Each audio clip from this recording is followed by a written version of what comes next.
Protection of children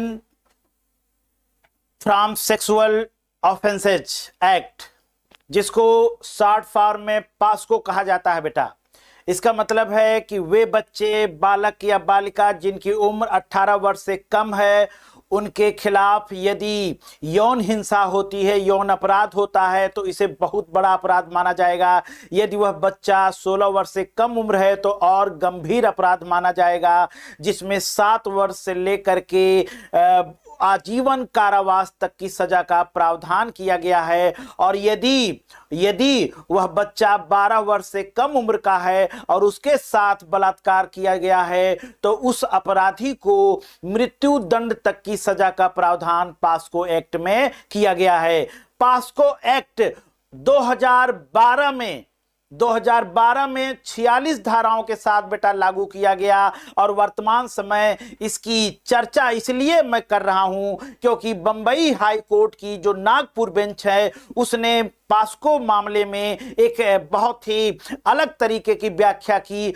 Bombay के नागपुर पीठ ने यह कहा कि यदि त्वचा से त्वचा का संपर्क नहीं हो रहा है तो वहां पर पास्को नहीं लगेगा। आईपीसी के सेक्शन 354 के तहत यह यौन हिंसा का गंभीर अपराध नहीं है, बल्कि यह केवल छेड़छाड़ का मामला है। और जब यही मामला माननीय सर्वोच्च न्यायालय दिल्ली में आया तो दिल्ली सर्वोच्च न्यायालय ने कहा कि यह बहुत ही बेतुका बयान है कि त्वचा से त्वचा का संपर्क होगा तभी मानोगे क्या, बल्कि इसमें कहा गया कि मान लीजिए कि यदि किसी ने हाथ में दस्ताना पहन लिया और दस्ताने के साथ किसी को टच कर दिया तो आप क्या कहेंगे कि त्वचा से त्वचा का संपर्क नहीं हुआ, इसलिए यौन हिंसा नहीं हुई। इसमें माननीय सर्वोच्च न्यायालय ने कहा कि इसमें यौन जो भावना है वह एक गंभीर घटक है और इस आधार पर नागपुर हाई कोर्ट के निर्णय को पलट दिया और अपराधी को जो है कि सजा सुनाई है। इसलिए यह एक गंभीर विषय है। आप लोग इस बात को सोचते समझते रहिए बेटा।